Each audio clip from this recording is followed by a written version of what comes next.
Hi guys and welcome back to my channel FZ classes. तो guys आज है 1 नवंबर और है ट्यूसडे। आज हम द हिंदू न्यूज़पेपर को एनालिसिस करेंगे और इस न्यूज़पेपर में देखेंगे कि कौन कौन से आर्टिकल हमारे एग्जाम के पॉइंट ऑफ व्यू से इंपॉर्टेंट है।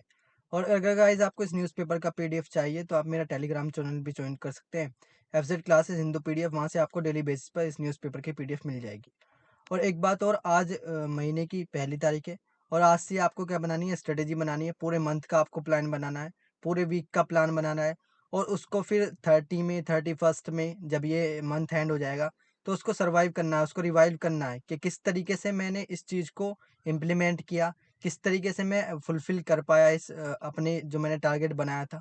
क्योंकि गाइज इस प्रिपरेशन में जो हम यूपीएससी की प्रिपरेशन कर रहे हैं उसमें प्लान बहुत इंपॉर्टेंट होता है। हमें एक शेड्यूल बनाना है जिससे हम अपनी स्टडी को क्या कर सकते हैं, इफेक्टिव बना सकते हैं।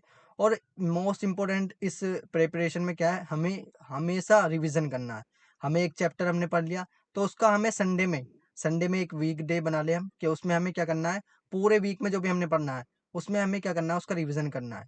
तो चलिए अब वीडियो को शुरू कर लेते हैं। आई होप आप इसको फॉलो करेंगे। तो सबसे पहला आर्टिकल जो हमारे एग्जाम के पॉइंट ऑफ व्यू से इंपॉर्टेंट है वो फर्स्ट पेज पर दिया गया है। इसमें बताया जाए कि अभी ब्राज़ील में इलेक्शन हो रहे हैं, प्रेसिडेंशियल इलेक्शन। तो उसके अंदर जो लेफ्टिस्ट लीडर हैं, लुइस इनेशियो लूला डा सिल्वा, उन्होंने क्या करी है, बहुमत से जीत हासिल करी है। किसके अगेंस्ट? बोल्सोनारो। बोल्सोना बोल्सोनारो बोल्सोनारो बहुत दिन से वहाँ पे प्रेसिडेंट थे। ब्राज़ील के अंदर ये कॉन्फ्लिक्ट का चल रहा था कि इस बार इलेक्शन में कौन जीतेगा। तो ब्राज़ीलियन लेफ्टिस्ट लीडर लुइस इनेशियो लूला डे सिल्वा नैरोलीज डिफीटेड प्रेसिडेंट जेयर बोल्सोनारो को उन्होंने क्या किया, पूरी तरीके से डिफीट कर दिया in a run off election.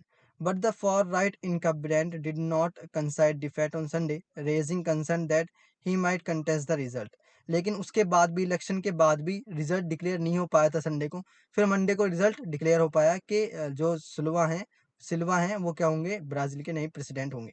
Supreme electoral court declare mister Lulu the match president with 50.9% उन्हें वोट मिले। तो उन्हें कितने वोट मिले? 50.9% उन्हें मेजोरिटी मिली है। सुप्रीम इलेक्टोरल जो कोर्ट है वहाँ का, उसने इसको डिक्लेयर कर दिया है। विद 49.1% जो वोट मिली हैं, यानी कि ज़्यादा डिफीट उनकी, ज़्यादा इफेक्टिव डिफेक्ट नहीं देखने को मिली। यानी कि ज़्यादा बहुमत से, वो ज़्यादा वोटों से नहीं हारे जो वहाँ के प्रेसिडेंट थे पहले वाले। 49.1% वोट उन्हें भी मिली है, मिस्टर बोल्सोनारो को। Inauguration is scheduled for January 1st. It was a stunning comeback for the former president and a punishing blow to Mr. Bolsonaro, first Brazilian incumbent to lose in presidency. ये पहले एक ऐसे president हैं जो Brazil के, जो ऐसी मतलब इतनी कम वोट्सों से ये क्या हुए हैं, हारे। मतलब इतना कम वोट्सों से आ रहे हैं। 50.9% वोट उन्हें मिली है सिल्वा को, और 49.1% वोट इन्हें मिली है बोल्सोनारो को। तो हमने इशू भी देख लिया कि ब्राज़ील में इलेक्शन चल रहे थे और ये इलेक्शन बहुत दिन से न्यूज़ में थे। अब इसको बारे में थोड़ा सा और जान लेते हैं। Brazil left wing former president जो थे, लुइस इनिशियो लूला डी सिल्वा, ये फॉर्मर प्रेसिडेंट रह चुके हैं ब्राज़ील के। कॉमनली नोन एज, इन्हें लूला भी बोलते हैं। नैरोली वोन and tightly contested presidential election tonight with in margin of just under 2%, सिर्फ 2% से। मतलब टाइटली कंटेस्टेड प्रेसिडेंशियल इलेक्शन में जीते हैं। मतलब ज़्यादा गैप नहीं देखने को मिला दोनों प्रेसिडेंट्स के वोटर्स के बीच में। With 50% of presidents reported, Bolsonaro climbed to a narrow 5.5% lead, but the general trend over the coincide of the evening was a slow and steady upswing of for Lulu as votes trickled in from the northeast just before 7 p.m. यानी कि पहले Bolsonaro आगे देखने को मिले थे, किससे? सिल्वा से। लेकिन बाद में नॉर्थ ईस्ट से कुछ इन्हें वोट मिली लुलू को, जिससे क्या हो गए, बाद में आगे हो गए। It was also going to be difficult for Bolsonaro in the second round में बहुत डिफिकल्ट हो गया था बोल्सोनारो को जीतने के लिए, as Lula won the first round by 5 point. 5 पॉइंटों से लुलू पहले राउंड में जीत गए थे। 48% to 43%, nearly winning outright on October 2। Bolsonaro also face an uphill battle in the sense that both third place Simon Tebet and fourth place Ciro Gomes backed Lulu in the second round। तो हमने Brazil के बारे में भी देख लिया कि वहाँ पर इलेक्शन हुए, उसमें सिल्वा क्या हुए, प्रेसिडेंट से जीते। अब इस आर्टिकल में हमें एक चीज़ और देखनी है, ब्राज़ील की लोकेशन। ब्राज़ील की लोकेशन आपको देखने को मिल जाएगी। ब्राज़ील बहुत बड़ी कंट्री है, आपको देखने को मिल जाएगी साउथ अमेरिकन कॉन्टिनेंट में। ब्राज़ील के नीचे आपको बोलिविया भी देखने को मिल जाएगा और इससे नीचे आपको पैरागू और चिली, अर्जेंटीना और पैरागू क्या बनाते हैं, ये एक लिथियम ट्रायंगल भी बनाते हैं, इससे भी आपको याद रखना है। अब हमने ब्राज़ील की लोकेशन भी देख ली, यहाँ पर आपको डेज़र्ट्स देखने को मिल जाएगा और यहाँ पर डिफ़ॉरेस्टेशन का बहुत ज़्यादा रोल देखने को मिल जाएगा। तो इन्होंने सिल्वा जी ने ये भी क्या करा है कि अपने जो ये इलेक्शन जीते हैं, उसके अंदर इन्होंने मैनिफेस्टो में कहा है कि ये ब्राज़ील से बिल्कुल डिफ़ॉरेस्टेशन को ख़त्म कर देंगे और अफ़ॉरेस्टेशन वहाँ पर लाएँगे। अब हमने ब्राज़ील का इश्यू देख लिया, अब देख लेते हैं नेक्स्ट आर्टिकल जो हमारे एग्ज़ाम के पॉइंट ऑफ व्यू से इम्पोर्टेंट आर्टिकल जो हमारे एग्ज़ाम के पॉइंट ऑफ व्यू से इम्पोर्टेंट है, वो सिर्फ़ हमें रीड करना है। ये आर्टिकल बहुत इम्पोर्टेंट है। जो आज़म खां हैं, उन्हें डिस्क्वालीफाई कर दिया गया है उनकी सीट से, जो उनकी एमएलएज़ की सीट थी।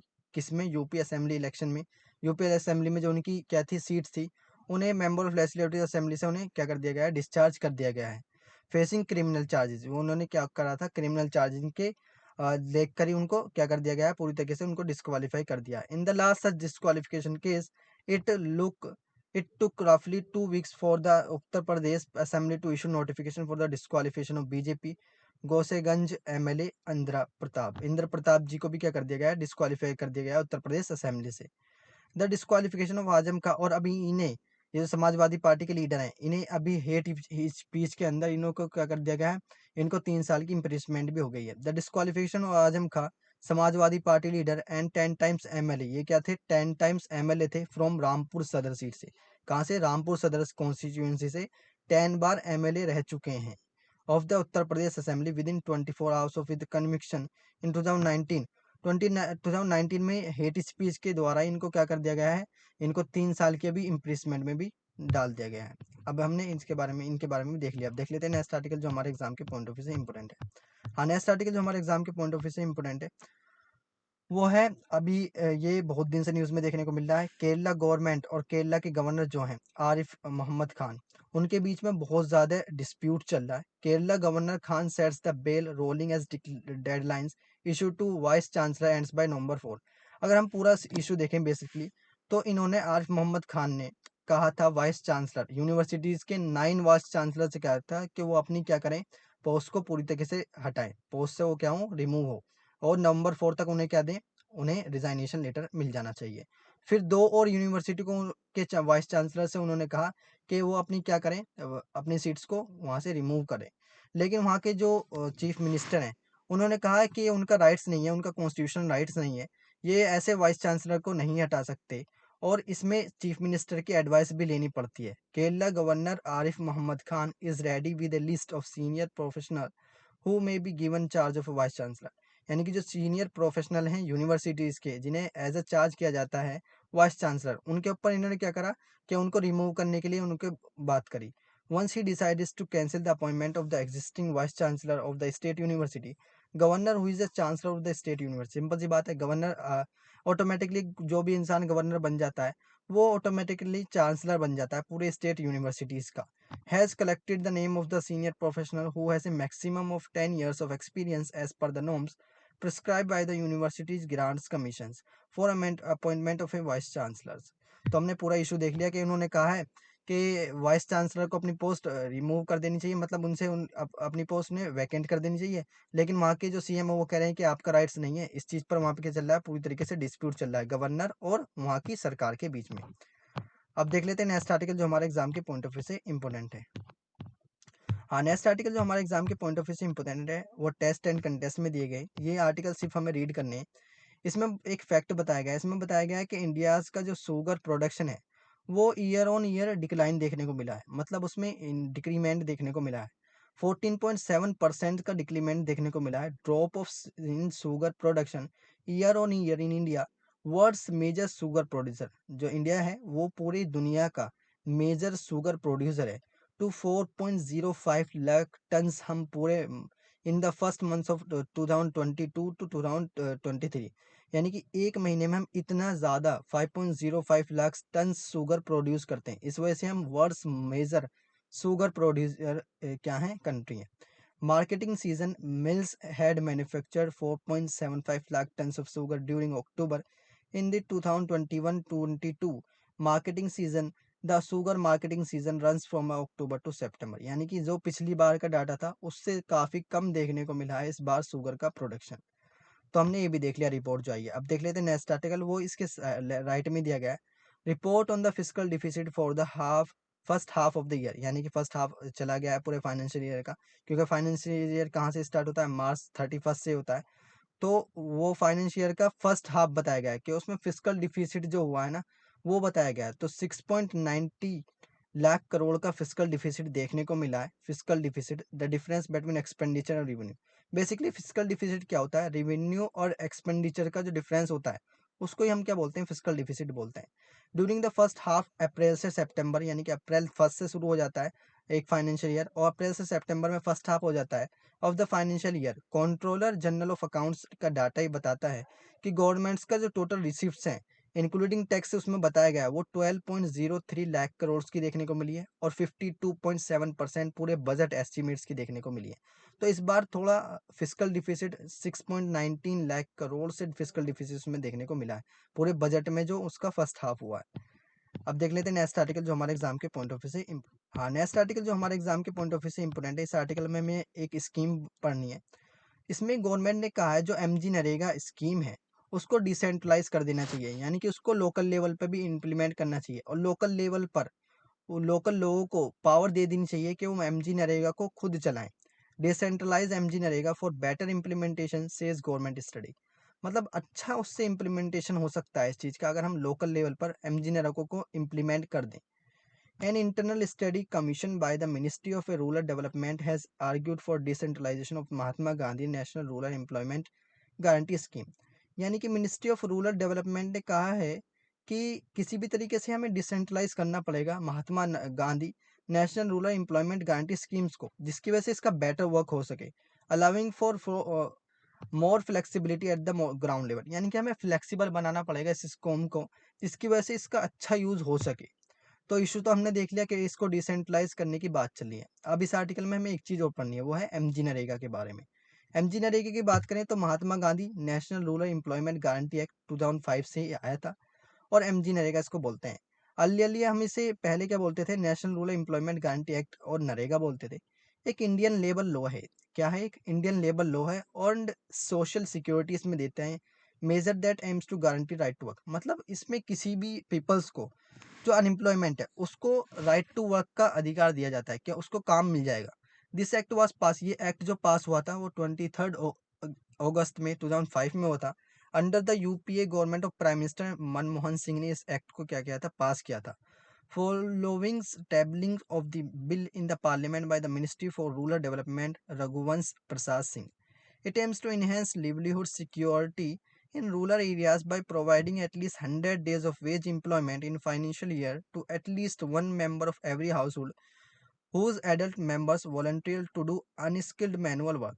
मतलब क्या है साफ साफ कि इसका एम ही है कि लिवलीहुड प्रोवाइड करा सके, सिक्योरिटी प्रोवाइड करा सके 100 डेज के लिए किसी ऐसे पर्सन को, एक हाउस होल्ड के एक अडल्ट को जो कि अनस्किल्ड हो, और उसको अच्छे से अच्छा काम प्रोवाइड करा सके 100 डेज ऑफ वेज एम्प्लॉयमेंट के। विमेन आर गारंटीड 1/3, वुमेन्स को जो इसमें पार्टिसिपेशन मिला है एमजी नरेगा में वो 1/3 का पार्टिसिपेशन मिल चुका है, मतलब 33% इसमें क्या होंगी, विमेन्स होंगी। Another aim of MG NREGA is to create durable assets. Another aim क्या है एमजी नरेगा के कि वो रोड्स को, कैनल्स को, पाउंड्स को, वेल्स को बनाएं। Employment is to provided within 5 kilometre of applicant residence, मतलब एम्प्लॉयमेंट उसको मिलेगा जो 5 किलोमीटर रेजिडेंस पर रहता हो जिसने एप्लीकेशन डाली है। एंड मिनिमम वेजेस आज टू पे, उसको मिनिमम वेजेस दी जाएंगी। If work is not provided within 15 days of applying, अगर 15 दिन के अंदर अंदर आपको काम नहीं मिला तो applicants are entitle to an unemployment allowance, तो एप्लीकेंट्स को क्या माना जाएगा कि वो क्या है, बेरोजगार है। That is if the government fails to provide employment it has to provide certain unemployment allowances to those peoples. Thus employment under MG NREGA is a legal entitlement. अगर एम्प्लॉयमेंट मिल गया भी तो एमजी नरेगा से तो वो एक लीगल एंटाइटलमेंट होगा। Apart from providing economic security and creating rural assets, other things set to promote NREGA that it can help in protecting the environment. अगर एमजी नरेगा के और क्या क्या एम देखने को मिल जाएंगे, एक तो एनवायरमेंट को प्रोटेक्ट करेगा, रूरल वुमेन्स को एम्पावर करेगा, रूरल अर्बन माइग्रेशंस को रिड्यूस करेगा, और सोशल इक्वलिटी को क्या करेगा, पूरी तरीके से बढ़ा देगा। अब देख लेते हैं इसके बारे में थोड़ा शॉर्ट में। तो ये इनेक्ट हुआ था लोकसभा के द्वारा और पास हुआ था ये 23 अगस्त 2005 में, उसको इनेक्ट भी किया गया था राज्यसभा के द्वारा, क्योंकि दोनों हाउसेस से बिल पास होते हैं। फिर ये पास हुआ राज्यसभा के द्वारा 24 अगस्त 2005 में, और ये लास्ट में किसके पास आया? प्रेसिडेंट के पास आया, और उनका असेंट इसको कब मिला? 5 सितंबर 2005 में। और ये फोर्स में कब आया? 2 फरवरी 2006 में। लेजिस्लेटिव हिस्ट्री की बात करें तो बिल इंट्रोड्यूस हुआ था लोकसभा में, इसका जब उस टाइम पे नाम क्या था? National rural employment guarantee bill 2005। फिर बिल पब्लिश हुआ 22 मार्च 2005 में, और इंट्रोड्यूस किसने कराया इसको? Raghuvansh Prasad Singh, ministry of rural development. और इसमें कुछ अमेंडमेंट भी हुए हैं, वो हुए हैं national rural employment guarantee amendment act 2009 में। इसमें क्या देखने को मिला है? अमेंडमेंट देखने को मिला है। और इस टाइम पे ये स्टेटस क्या है इसका? ये फोर्स में देखने को मिल जाएगा। तो हमने एमजी नरेगा के बारे में भी डिटेल में डिस्कस कर लिया। अब देख लेते हैं नेक्स्ट आर्टिकल जो हमारे एग्जाम के पॉइंट ऑफ व्यू से इंपॉर्टेंट थे। तो गाइज ये आर्टिकल थे जो हमारे एग्जाम के पॉइंट ऑफ व्यू से इंपॉर्टेंट थे। वीडियो अच्छी लगे तो वीडियो को लाइक करें एंड चैनल को सब्सक्राइब करें। मिलते हैं नेक्स्ट वीडियो में, तब तक के लिए थैंक यू, जय Hind and never give up.